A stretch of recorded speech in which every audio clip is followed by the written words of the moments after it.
¿Cómo estamos? Fresquitos. Eso es bueno, ¿no? Fresquito por ahora. Semana que viene dice que va a estar buena, ¿eh? Ola de calor, la más alta hasta ahora. De lunes a viernes la tenemos completa. Así que, gloria a Dios. Gloria a Dios por las piscinas, ¿no? Y las playas. Bueno, damos gracias a Dios, pero también por el calor. Tenemos que dar gracias a Dios en todo, dice la Biblia. Así que también por el calor. Eh, Vamos a tener un pensamiento.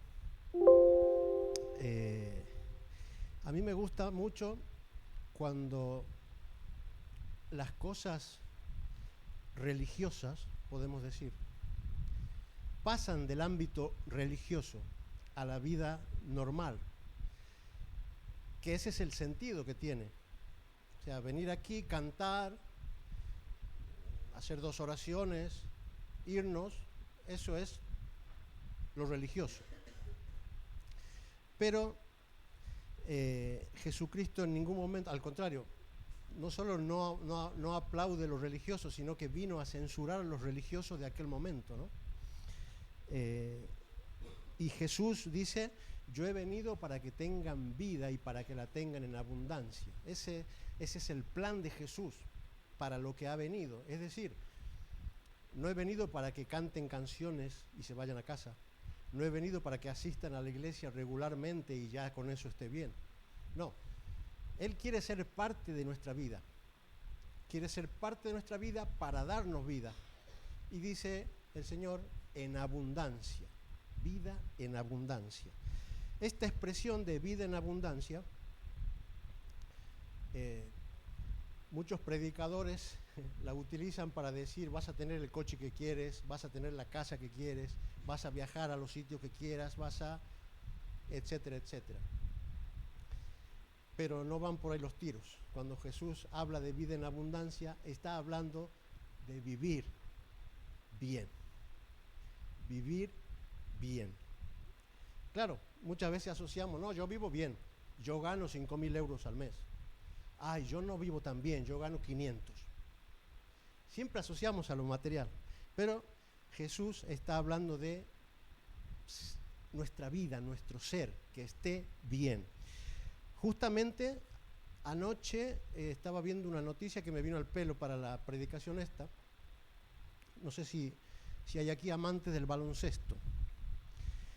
Hay un jugador de la selección española, Ricky Rubio. No sé, me olvidé, iba a ver la edad, no me acuerdo ya. Es un chico joven ya acabando su carrera. Y ayer salió la noticia que no va a ir a jugar el Mundial. No se presenta a jugar al Mundial porque va a dar prioridad a su salud mental. ¡Opa! Digo yo, ¿qué ha pasado? Ricky Rubio, no sé si todavía está en la NBA, no lo sé. ¿Sí, no? ¿Alguien me dice que sí? Está en la NBA.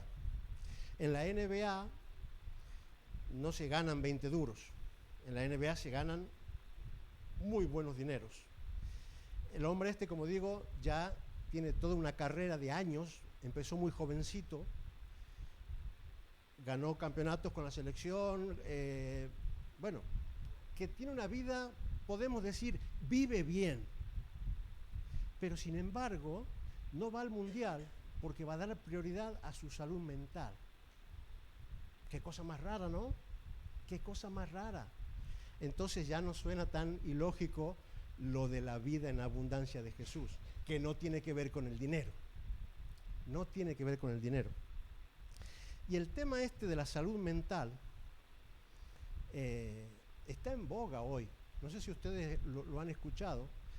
Yo por lo menos nunca antes había oído tanto, pero a niveles de políticos, a niveles gubernamentales. Había un político que en las campañas estas, como esto que empiezan a prometer el oro y el moro todos, había uno que decía que la sanidad pública debía extenderse al tema de salud mental, psicólogos, etcétera.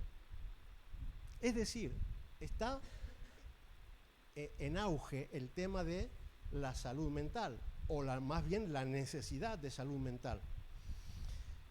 Yo estaba viendo hoy en Twitter acerca de la noticia esta de Ricky Rubio, comentaba la gente, y una persona cualquiera dice: vivimos en una sociedad que ha normalizado los comportamientos tóxicos y violentos en cualquier espacio, en el colegio, en el trabajo, en las relaciones sociales, en las relaciones sentimentales, en las relaciones familiares. Y esta frase me pareció interesante. Nuestra sociedad está agonizando de muerte. No sé quién es la persona, no importa, pero me pareció interesante el pensamiento. Nuestra sociedad está agonizante de muerte. Y es verdad, para que se llegue a hablar de este modo de la salud mental, en un debate de estos de los políticos, un político dijo, yo no lo busqué, no sé si es verdad, pero él dijo que en España está habiendo 8 suicidios al día. Es una barbaridad, es una barbaridad. 8 suicidios al día. ¿Son 240 al mes? 34, bueno, me quedo corto entonces. 34, pongamos 30, son 900 al mes. Al año son 9.000, 1.000, 10.000 y pico, para arriba. 11.000 o 12.000 por ahí. 11.000 y algo. 11.000 personas que se quitan la vida. Problema de salud mental. Hay algo que no funciona. Lo vemos muchas veces en las noticias, ¿no? Se ha suicidado tal, tenía 3 hijos. Y tú dices, pero ¿no piensa en los hijos? Uno lo piensa desde el que yo no tengo ese problema, ¿no? Pero no piensa en los hijos, o no piensa en su madre, o no piensa, y juzgamos a esa persona porque ha llegado a ese punto. Pero claro, el problema está aquí, y para esa persona es un problema real. Y sobre esto es lo que yo quería estar hablando hoy, acerca de esto, de la mente, de nuestra mente. Dice Mateo 22:37, Mariseo estaba echando la siesta, despierta tú que duermes. Es broma, estaba orando. ¿Ya ha dicho amén? ¿Sí? Dice, Jesús le dijo: amarás al Señor tu Dios con todo tu corazón, con toda tu alma y con toda tu mente. Como dice la Biblia, dice, este es el primer y gran mandamiento, dice el Señor. Amarás al Señor con todo tu corazón, con toda tu alma y con toda tu mente. A mí me pasaba muchas veces cuando veía estas cosas, yo cuando no entendía mucho, yo veía este tipo de cosas y yo decía, pero qué Dios más egocéntrico, ¿no? Yo te creo, pero ámame. Ámame con todo tu ser. ¿Y qué egocentrismo de Dios? Pero claro, uno después va entendiendo las cosas, cómo funcionan, y en realidad haz esto, ámame con toda tu alma, con toda tu mente, con todo tu corazón, porque así te va a ir bien. Estás creado para funcionar así. Si tú haces eso, vas a funcionar bien. Si yo uso el peine para rascarme la espalda, no está pensado el peine para rascarme la espalda. El peine está pensado para peinarme. Entonces, si yo, imagínense que yo soy el inventor del peine, y yo invento el peine y le digo, tú debes peinarme. Y el peine dirá, ¿será egocéntrico? Yo voy a rascar la espalda. Que no estás hecho para eso. No estás hecho para eso. Tú, para funcionar bien, tienes que peinarme. Pues esa es la idea. El hombre está creado para eso, para amar a Dios. Pero es que el hombre ha decidido no amar a Dios. Es más, muchas veces el hombre ha decidido que Dios no existe. Obviamente, si ha decidido que Dios no existe, obviamente no lo va a amar, porque para él no existe. Ama a Dios con toda tu mente. Es interesante. Toda tu alma, todo tu corazón, toda tu alma y toda tu mente. Hay un versículo en Proverbios, dice así: porque cuál es su pensamiento en su corazón, tal es él. Come y bebe, te dirá, mas su corazón no está contigo. Dice que como es la persona en el corazón, así es. Como una persona es en el corazón, así es. O sea, yo puedo ser muy malvado, yo puedo hacerme aquí el buenito, pero así no soy. Soy como es mi corazón. Si mi corazón es malvado, yo soy malvado, aunque yo disimule. Eso dice la Biblia. Ahora, lo interesante de que yo decía al principio, cuando las cosas espirituales se hacen reales en la vida, a mí me encanta. Estaba leyendo acerca de una neurocientífica. Una neurocientífica, suena importante, ¿no? Es el profesor Neurus. Una neurocientífica escribió un libro y todo, sobre un estudio que hizo.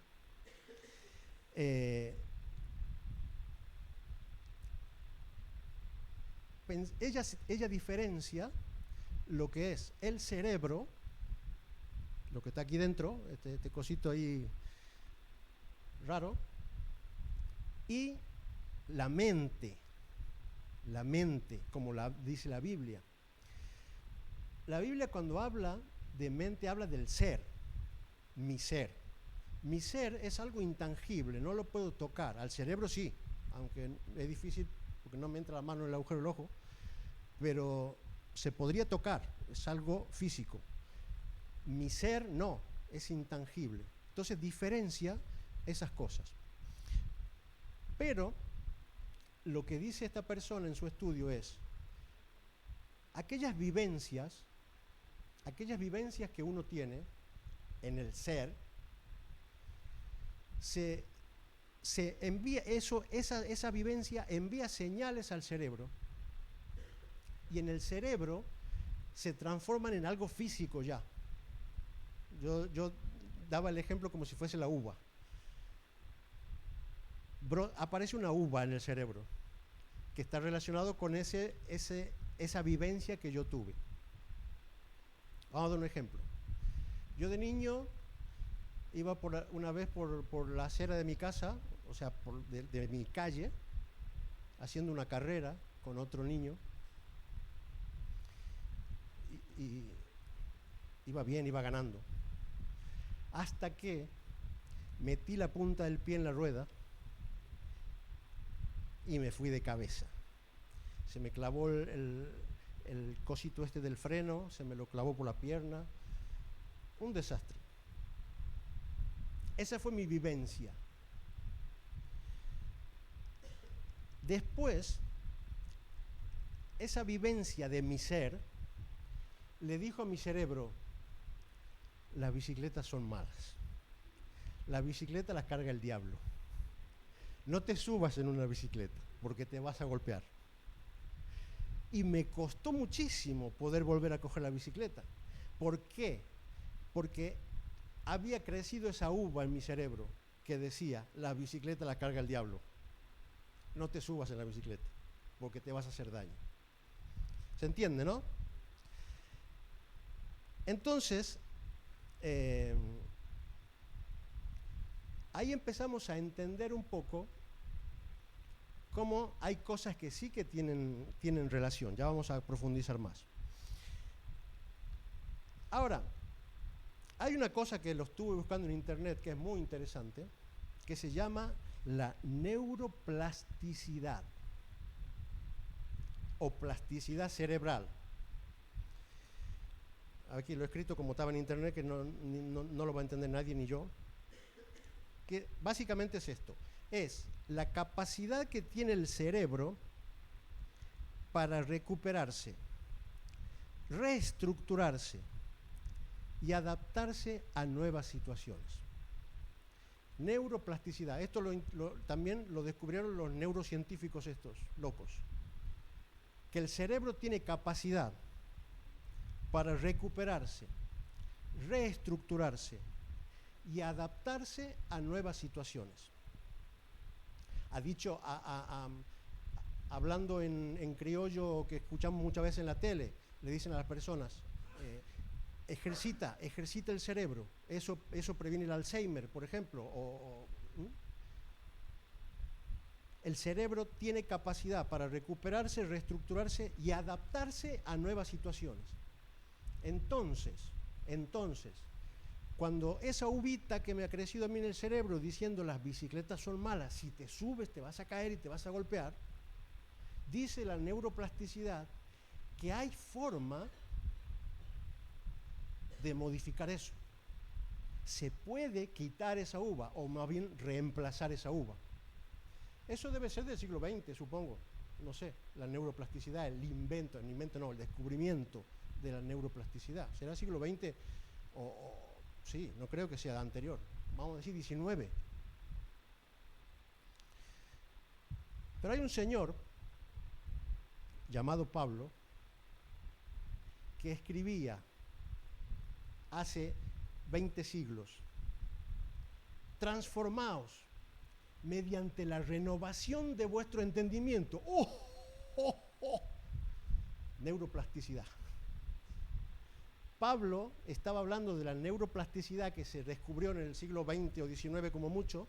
En el siglo I estaba diciendo, su mente puede ser transformada. Renuévense ustedes, porque según como yo soy en el corazón, así soy. Si cambias tu mente, te vas a renovar y vas a ser otro.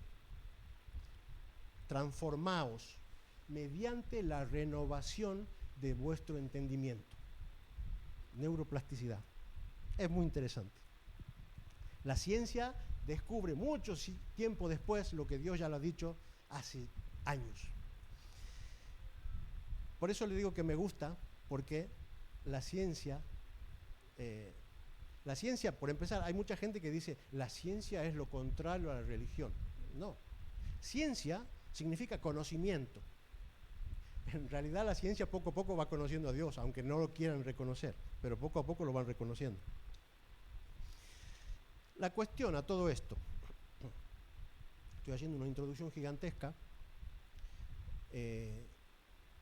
porque aquí no sé si alguien está o ha estado en un nivel, yo hablaba antes de suicidio, no sé si alguien está o ha estado en un nivel de insanía mental de este estilo. Espero que no. Pero si lo has estado o estás, que sepas que hay solución. Que sepas que hay solución por la neuroplasticidad que Dios te puede dar. Digo esto porque, claro, me estoy yendo a un caso extremo. Me voy a un caso extremo de no quiero vivir más. Pero ahora vamos a bajar los decibelios y vamos a venirnos más de entre casa. Estamos hablando de emociones. En resumen, estamos hablando de emociones. Y aquí es donde ya cabemos todos. Aquí ya cabemos todos. Ayer Lupe me contaba venía con una amiga en un coche y la amiga se para porque tenía que bajarse y venía uno en bicicleta atrás y le empezó a decir de todo a la amiga de Lupe. Y la chica dije, ¿qué pasa? que no has puesto los intermitentes, y bla, bla, bla, bla, bla, bla. Y que la chica le puso, ahí están los intermitentes, y el otro peor. No había pasado nada. Sin embargo, este hombre sacó ahí un genio,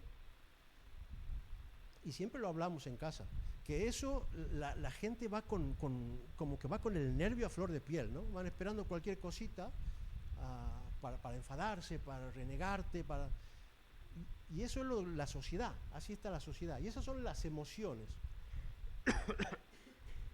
Las emociones. Como les digo, estos casos de suicidio son casos extremos, pero nosotros también tenemos nuestras emociones que nos dicen cosas y generalmente son equivocadas. Dice la Biblia que el corazón del hombre es engañoso. Y es verdad, es engañoso. Y muchas veces nos convencemos de cosas que no son ciertas y nos convencemos por nuestras emociones. Por ejemplo, lo de la bicicleta, esto es una tontería, pero es un ejemplo, ¿no? Yo me convenzo que la bicicleta, no puedo subirme en bicicleta porque me voy a golpear. Ayer hablaba con Lupe de el temor a volar, a los aviones. Mucha gente tiene el temor al avión. Y dice, claro, se va a caer y nos vamos a morir todos, ¿no? Cuando cae un avión, se mueren todos. El otro día escuchaba, cuando empezaban las vacaciones, en el noticiero, en el aeropuerto de Barcelona, el Prat, decían, hoy hay programados 6.000 viajes. Barcelona, 6.000 viajes en un día. Multiplica eso por los aeropuertos del mundo, no sé cuántos millones de viajes hay en el día. Multiplica eso por 365 y vas a sacar billones de viajes al año. ¿Y cuántos accidentes hay al año? Como mucho, uno, ¿no? De pronto te dicen, en Turquía ha pasado tal cosa, al año que viene en Malasia ha pasado tal otra. Entonces, claro, si tu miedo fuese proporcional al riesgo, tendrías que tener un miedo de 0,000000001. Pero sin embargo, si tienes miedo a volar, no vas a volar. ¿Por qué? Porque tu miedo es del 100%. No es acorde a la realidad. ¿Qué ha pasado? Es una emoción. El miedo es una emoción que es mentira. Porque es eso, esto es estadística, esta es la verdad. Entonces el miedo es mentira. Ahora, si tú tienes ese miedo, para ti no es mentira. Para ti es verdad. Para ti es verdad. Y esto es importante. Por eso decía yo, cuando juzgamos a aquel que se suicidó, que no piensa en los hijos, no piensa en la madre, es que para esa persona, ese problema que tenía, que la llevó a esa decisión, era verdad. Era verdad para ella, sin ser verdad. No sé si se entiende. No es verdad, pero para mí sí. Esa es la cuestión. Yo tenía un amigo en Argentina, o lo tengo todavía, si es que no se olvidó de mí. Es psiquiatra y tenía una clínica especializada en bulimia y anorexia. Y yo a veces estaba en su clínica y veía a las pacientes que tenían unos bracitos. Mi muñeca es gorda para lo que era su brazo. Era impresionante de que daba pena ver esas personas. Y esa persona se ve gorda. Eso estaba tratando mi amigo, de sacarle eso de la cabeza, de transformar esa mente. Porque ella se ve en el espejo y se ve gorda. Y dice, pero ¿cómo puede ser posible? No hay lógica. No hay lógica. Ahora, como digo, también me estoy yendo a un trastorno extremo, ¿no? Pero a nosotros muchas veces nos pasa lo mismo. Muchas veces nos pasa lo mismo. Alguna vez dije aquí que dicen los especialistas, a un niño nunca le digas, eres tonto. Porque ese eres tonto, cuando se lo dice a alguien de autoridad, como puede ser el padre o la madre, esa experiencia va a sacar la uva ahí y va a estar esa uva toda la vida ahí. Y esa persona va a decir, es que soy tonto. O va a tratar de esforzarse para demostrar que no es tonto.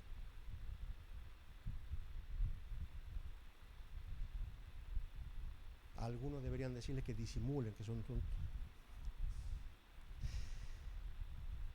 Las emociones son engañosas, dice la Biblia. Vamos a leer un pasaje, primero un versículo solo, Jeremías 27. Jeremías era un gran profeta de Dios, un gran profeta. Se pasó más de 20 años predicando, más de 20 años. La cuestión es que con poco éxito. Dice el versículo 7, Jeremías 20, versículo 7. Me sedujiste, oh Jehová, y fui seducido. Más fuerte fuiste que yo, y me venciste. Cada día he sido escarnecido, cada cual se burla de mí. Y Jeremías aquí está mal. Esta primera parte, me sedujiste, dice, me sedujiste y fui seducido. Hay otras versiones que dicen, yo me permití seducir. Hay otras versiones que dicen, me persuadiste y yo me dejé persuadir. Pero hay una versión que dice, me engañaste y yo me dejé engañar. Esta versión me pareció muy curiosa. Normalmente, si buscamos distintas versiones de la Biblia, vemos que a veces hay palabras como esta que son distintas palabras, porque los traductores están tratando de encontrar lo que realmente la persona quiso expresar en su idioma original. Entonces, según el traductor, van cambiando las palabras. Entonces, aquí habla de persuadir, de seducir o de engañar. Jeremías se siente engañado por Dios. Sin embargo, claro, como les decía, 20 y pico años predicando, no tuvo éxito. Nadie le hacía caso a Jeremías. En el pasaje anterior a viene Jeremías al pueblo y dice Dios que van a venir los babilonios y se los van a llevar cautivos a todos. ¿Y cuál fue la respuesta del pueblo? O del rey, o de quien sea. Lo pusieron a Jeremías en el cepo. a mí me hace gracia, a él no le ha hecho mucha gracia.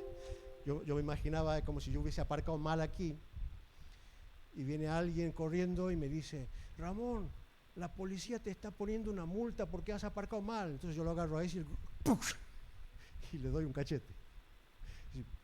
No tiene lógica, ¿no? Pero eso es lo que le pasó a Jeremías. Jeremías estaba haciendo lo que Dios le había dicho durante 20 años y no le iba bien, no le iba bien. Entonces, en este momento dice Jeremías, me has engañado, me has engañado. Ahora, Jeremías capítulo 1 y versículo 19, está hablando Dios a Jeremías cuando le está diciendo, vas a trabajar para mí. Le dice, y pelearán contra ti, pero no te vencerán, porque yo estoy contigo, dice Jehová, para librarte. Entonces, Dios le dice a Jeremías, pelearán contra ti. No le ha dicho, todo te va a ir bien. Tú ve y tranquilo que no va a pasar nada, todos te van a aplaudir, te van a hacer la ola cuando pases. Jeremías, Jeremías. No le ha dicho eso Dios. Dios le ha dicho, van a pelear contra ti, pero yo estoy contigo. Esa es la cuestión. Entonces, Dios no le engañó a Jeremías. Y esto también es una lección para nosotros. ¿Cuántas veces las cosas no nos salen como nosotros queremos? Y ahí vienen nuestras emociones a contarnos mentiras. Dios me engañó. Dios no dice, Dios no hace nada. Dios no tiene poder. Dios esto, Dios aquello. Cuando Dios no te dijo que todo te va a ir bien. Por eso cuando yo hablaba antes de los predicadores estos que hablan de la vida en abundancia, tú escuchas esos predicadores y parece que seamos Dios, ¿no? O sea, párate ventilador y se para. Y ay, quiero ganarme la lotería 2 veces al año y me la gano. Aunque hay casos, ¿no? Hay casos que pasa eso, en los políticos sobre todo. No voy a decir ningún partido, pero suele ocurrir.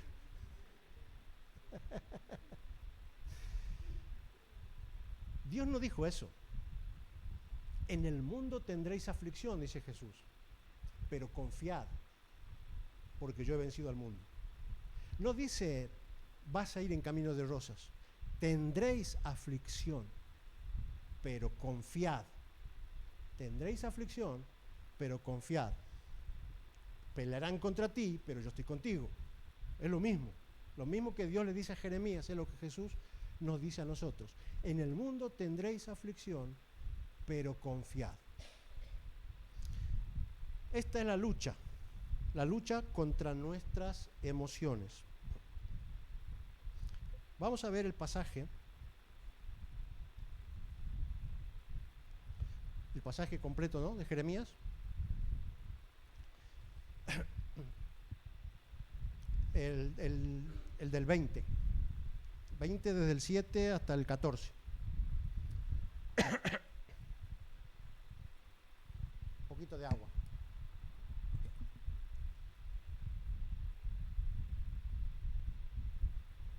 ¿Se ha quedado colgado? Ahora.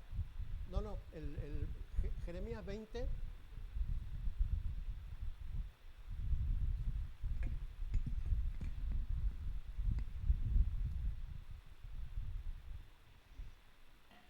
A internet lo carga el diablo, cuidado con internet. Ahí va. Me sedujiste, oh Jehová, y fui seducido. Más fuerte fuiste que yo, y me venciste. Cada día he sido escarnecido. Bueno, cada día he sido escarnecido. Cada cual se burla de mí. Todos se burlan de mí, dice otra versión. Porque cuantas veces hablo, doy voces, grito, violencia y destrucción. Porque la palabra de Jehová me ha sido para afrenta y escarnio cada día. Fatal. La palabra de Jehová me ha sido afrenta cada día de mi vida. Y dije, no me acordaré más de él, ni hablaré más en su nombre. No obstante, había en mi corazón como un fuego ardiente metido en mis huesos. Traté de sufrirlo y no pude. Porque oí la murmuración de muchos, temor de todas partes. Denunciad, denunciémosle. Todos mis amigos miraban si claudicaría. Quizás se engañará, decían, y prevaleceremos contra él, y tomaremos de él nuestra venganza. Mas Jehová está conmigo. Miren. ¿Se acuerdan lo que estaba diciendo antes, no? Toda mi vida con Dios me ha ido mal, todo mal, me engañó, todo. Ahora dice Jeremías, mas Jehová está conmigo como poderoso gigante. Por tanto, los que me persiguen tropezarán y no prevalecerán. Serán avergonzados en gran manera, porque no prosperarán. Tendrán perpetua confusión que jamás será olvidada. Oh Jehová de los ejércitos, que pruebas a los justos, que ves los pensamientos y el corazón, vea yo tu venganza de ellos, porque a ti he encomendado mi causa. Cantad a Jehová. Se estaba quejando recién. Cantad a Jehová, load a Jehová, porque ha librado el alma del pobre de mano de los malignos.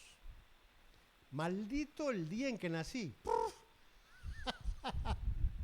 Maldito el día en que nací. El día en que mi madre me dio a luz, no sea bendito.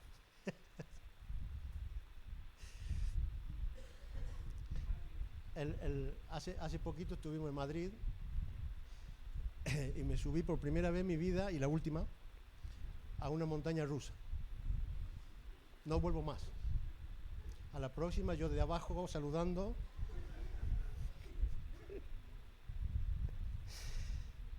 Pues Jeremías aquí parece que está en la montaña rusa. Oh, Dios, no, toda la vida contigo mal, pero canten todos, maldigo el día de mi vida que nací. Así está Jeremías, arriba, abajo, arriba, abajo. Es interesante el pasaje. Esto es un hombre, esto es una persona, como yo, como tú, como cada uno de nosotros. Así somos por nuestras emociones. Nuestras emociones han creado una base que le ha transmitido a nuestro cerebro muchas cosas y son equivocadas. Y muchas veces eso es lo que tenemos que cambiar, que tenemos que transformar mediante la renovación de nuestro entendimiento. Y aquí viene la cuestión de cómo podemos hacer eso. ¿Cómo podemos transformar nuestras emociones?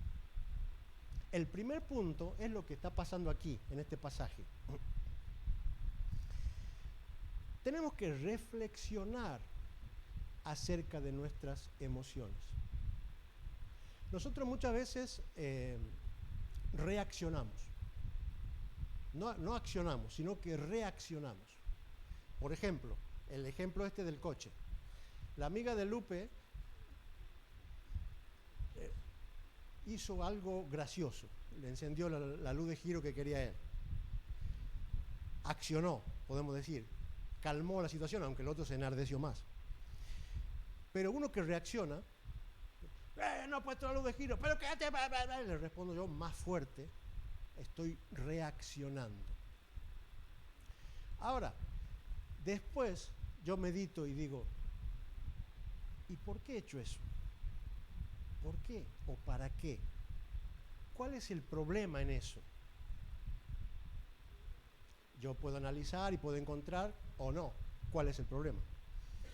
La cuestión, ese es un ejemplo, pero esto tiene, en cada reacción nuestra, tiene que pasar esto. Las emociones, por ejemplo, el miedo a volar que dije antes, es una emoción, ¿no? Miedo a volar. No tenemos que sentirnos mal por pensar así. No tenemos que sentirnos mal por eso. Lo que sí tenemos que hacer es solucionarlo. Y la emoción en sí, lo que está haciendo es mostrándonos algo que debemos sanar. Eso es la emoción y así lo tenemos que ver. Es como si fuese una señal de peligro. Pip, pip, pip, aquí pasa algo y debes solucionarlo. Esa solución va a empezar por una reflexión acerca de la emoción, pero una reflexión con Dios, como la que está haciendo aquí Jeremías. Eso es lo que le está pasando a Jeremías. Está reflexionando acerca de lo que a él le pasa. Por eso es que va y viene.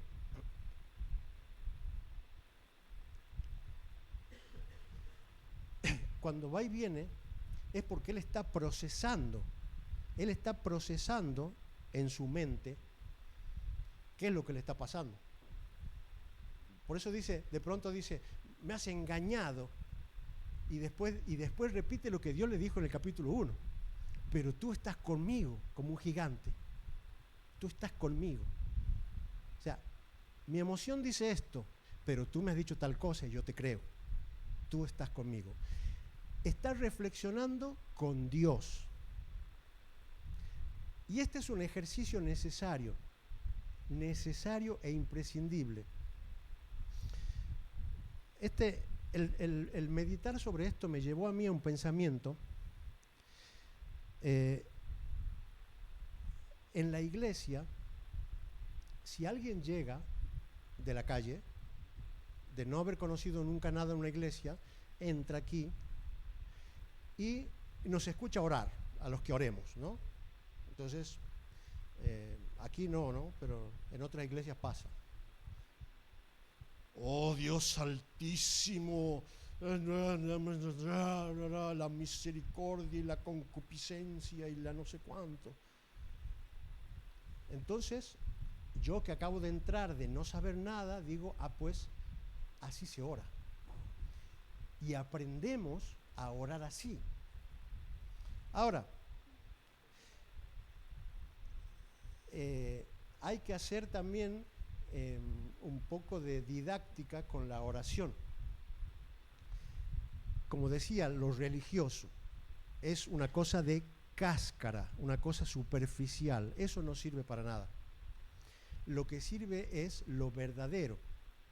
Entonces, esta reflexión con Dios es oración, pero es como si tú le hablases a tu mejor amigo. Me pasa tal cosa. He reaccionado, uno me ha insultado y yo he reaccionado chillándole. No entiendo qué es lo que me pasa. ¿Por qué pasa esto? Estoy reflexionando con Dios. Cuando estoy reflexionando con Dios, el Espíritu Santo está obrando y me va a mostrar dónde está el problema. ¿Por qué esa luz de precaución se encendió en mí? Y esto es diario. Esto tiene que ser diario. Cada día tenemos que tener este tiempo de reflexión con Dios acerca de mí mismo. Acerca de mí mismo. Todavía hablaba con mi hermana del yoga, que el yoga es poner la mente en blanco para conocerte a ti mismo, más o menos así, para encontrarte, ¿no? Si no me encuentro, mírate un espejo, te vas a encontrar. Esa es la idea del yoga, la mente en blanco. En realidad eso es engañoso, eso es satánico. La mente no está en blanco, la va a llenar alguien que no es el que tú crees. Esto es un tiempo de meditación con Dios, una meditación activa en la que yo me presento, mis emociones se las presento a Dios.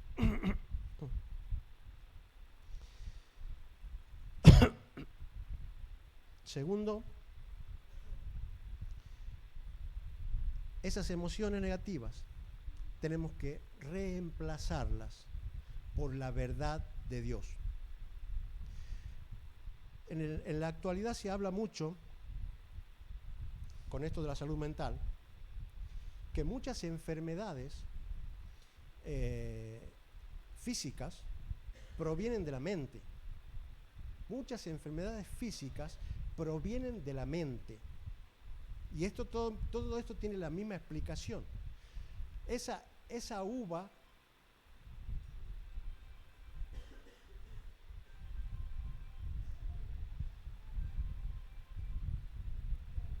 ¿es la hora del recreo ya?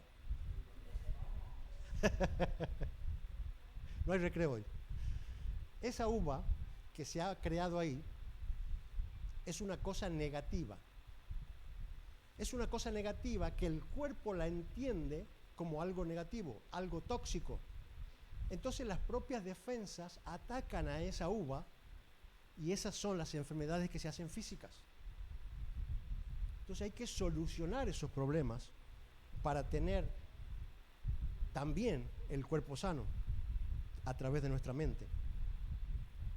Entonces, esas emociones negativas tenemos que reemplazarlas por verdades bíblicas, que era lo que estaba haciendo un poco aquí este hombre.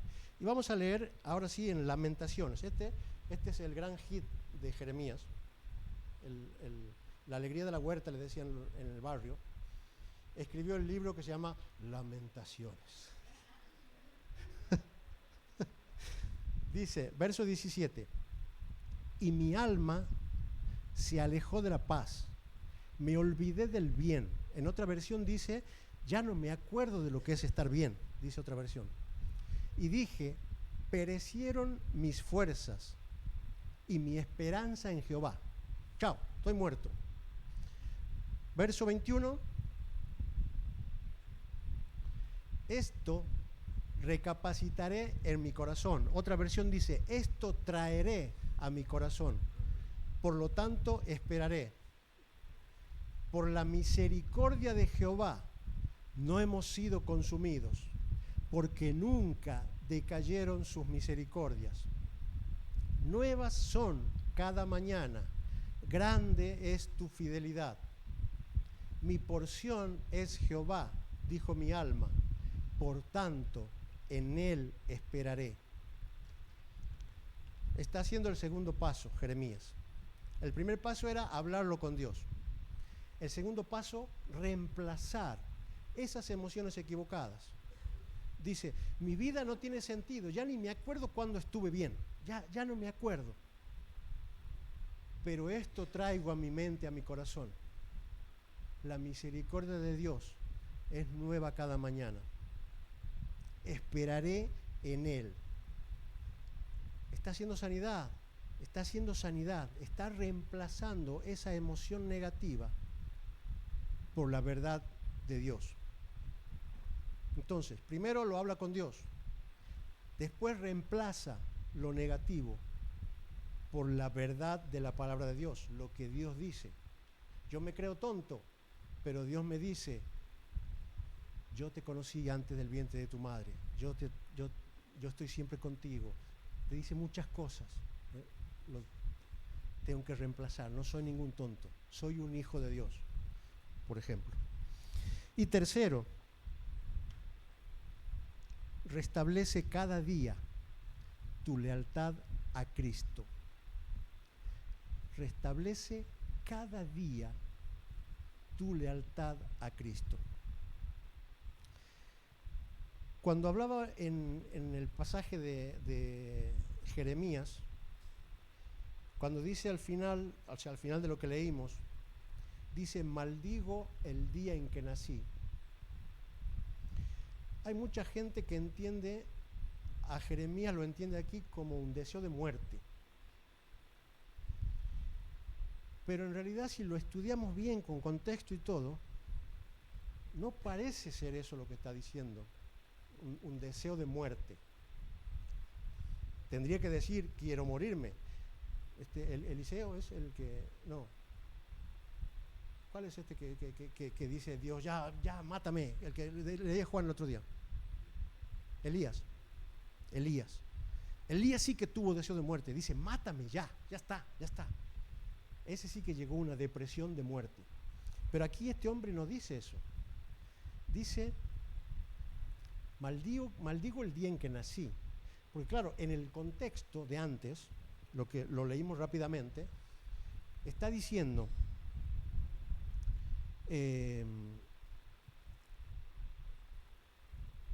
me ha ido mal, siempre me ha ido mal contigo, he tratado de dejarte, de callarme, pero no he podido, algo ardía en mí y no he podido, y tengo que seguir predicando. Entonces el versículo final, en realidad lo que está diciendo es, no puedo huir de tu fidelidad, no puedo, solamente la única forma en la que yo no predicaría sería no haber nacido, sería la única manera en la cual yo podría salirme de tu presencia y salirme de tu fidelidad.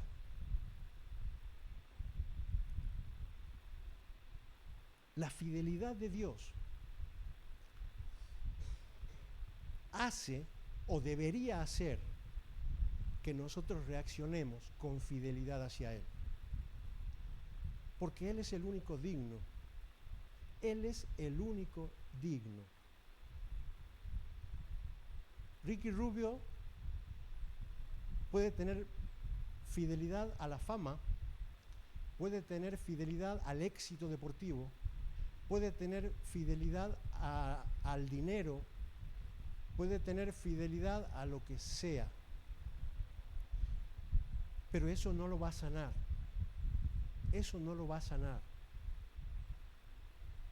Es Dios el único que puede cambiar las vidas. Tenemos que renovar nuestra fidelidad día a día. Cuando nosotros podemos identificar un problema, una emoción X, la identificamos, hacemos el proceso, lo hablamos con Dios, reemplazamos esa emoción por la verdad de Dios. Ya está, he sanado la herida. Y te das cuenta que hay otra. Bueno, empezar de nuevo el proceso. Y otra, y otra. No se acaba nunca. No se acaba nunca. Ahora, ¿cuál es la cuestión? ¿Qué es lo que va a hacer la diferencia? Que entre proceso y proceso yo me mantenga fiel. Eso es lo que va a hacer la diferencia. Que entre proceso y proceso yo me mantenga fiel. Muchas veces hemos leído sobre la historia de José. La vida de José es más o menos como la de Jeremías. Ha ido de mal en peor. Los hermanos no lo querían. Lo iban a matar. Dice, pues no lo matemos, lo vendamos como esclavo. Se va de esclavo. Cuando ya está de esclavo en una buena posición, después va preso, después a uno le pide que le hable bien del rey, se olvida el otro, no habla de él. Una vida desastrosa, en el sentido que nosotros diríamos, ¿no? Le ha ido mal siempre. Ahora, en todo ese proceso, no se ve en la Biblia una queja de José. Quizás cuando esté en la presencia le diré, José, ¿cómo ha sido todos esos años? ¿Qué pasaba por tu mente? ¿Realmente no había quejas? O no lo sé, quizás sí o quizás no. Pero en la Biblia no hay reflejada ninguna queja. Lo que sí está claro es que en los años anteriores Dios le había mostrado en un sueño le había mostrado cuál iba a ser su futuro. Y a pesar de que tropezaba y caía y se venía, o sea, no que caía, sino que iba preso, que iba de esclavo, todo eso, acaba donde Dios le había dicho que iba a estar. Es decir, él siempre se mantuvo fiel a Dios. En todo eso, después que los hermanos no lo quieren, que lo venden, que va de esclavo, que está de esclavo en un lugar, la mujer, la jefa de él, quiere tener relaciones sexuales con él. Y él huye. ¿Por qué? Por fidelidad a Dios. Podría haber dicho, para cómo me van las cosas, aquí vamos adelante y por lo menos sigo tranquilito aquí en esta casa, que estoy tranquilo, fresquito, no tan monchativa. Pero él siguió siendo fiel a Dios. Y ese es el llamado para nosotros. Las emociones son engañosas. Dice la Biblia, el corazón del hombre es engañoso. No podemos fiarnos de nuestras emociones. Las emociones engañosas tenemos que presentárselas a Dios. Tenemos que reemplazarlas por la verdad de Dios. Y mientras tanto, tenemos que ser siempre fieles a Dios. Que el Señor bendiga su palabra.